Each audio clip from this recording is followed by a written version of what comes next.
champions, warriors, fighters. I love and respect you. And coming to that point, we have a testimony coming from a man that I love, honor, and respect. He's going to come and give a testimony. Would you guys please welcome Brother Melvin Bailey?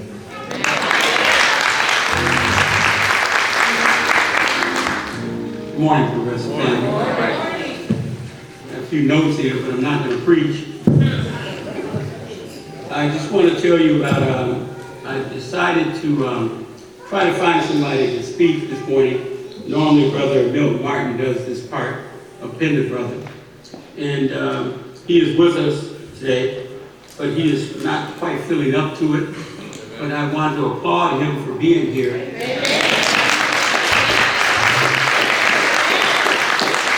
Even in his not unpleasant state, he still manages to come here every Sunday. Amen. And it made me think about the first time that I was diagnosed with prostate cancer. My wife reminds me it was October 20th of 2008. And one thing I remember about it, and it made me think when I told him I'd come up and speak, rather than go through all the treatments and the different types of, you need to know three things, man, that we need to be diligent about doing our screenings. Amen. Starting at age 40. Amen.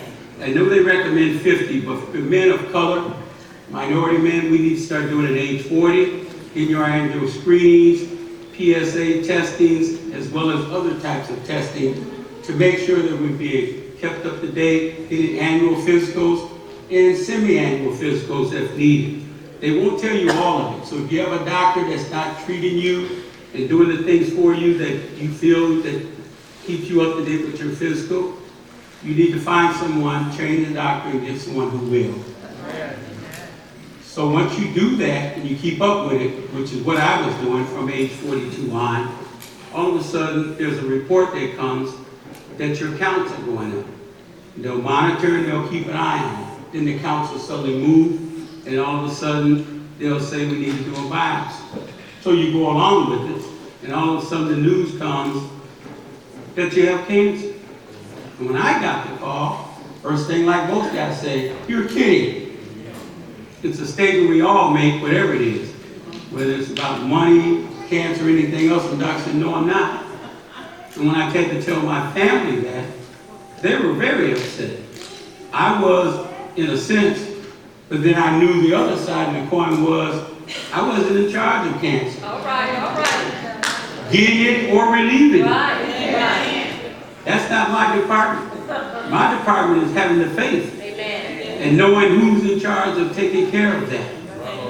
And when I made the appointment, and we talked to the doctor about the different treatments, and we decided where we go and what we do about it, and mine was to eradicate and remove it.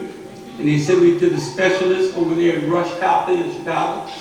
And I remember the morning that Penny and I arrived. They always make you arrive early for any surgery. And I said, well, maybe they got us early because maybe one or two coming in first. They took me in this large room, and you wouldn't believe it. There had to be 40 or 50 gurneys there with men in line, like a warehouse, waiting. And you ought to heard the crying. Some were crying, some were begging, some were hoping. And I'll tell you, to be honest with you, there was about 2 of us, and we were fighting to get to the first in line. I didn't understand what all the crying was about. We couldn't do nothing about it. God's in charge of all of it. And I wanted them to know, let us be first so I can show you his greatness. I wasn't worried about it then, and here we are from October 20, 2008 to the day, 2019, still strong, 0.0 every time I step.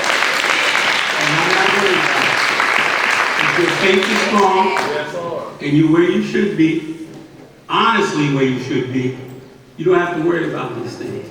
That's why I'm here to speak up for all men and women who support us. And that's why Brother Milton is still in the chair yet. Not at all. We're going to do these Pender Brother things in support of all men and all those with cancer today. And I want you to know that when the times and troubles are tough, you don't have to worry about it and fret about it. Just remember what is told to you when you were younger, that whatever you need, God is enough to give. Thank you.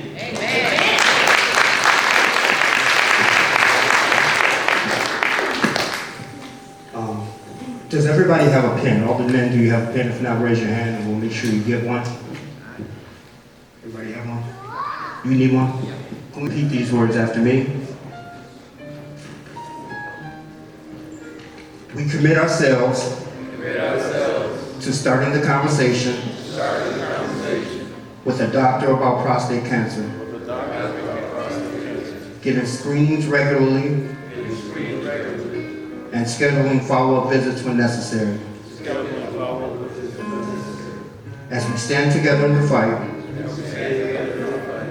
against prostate cancer.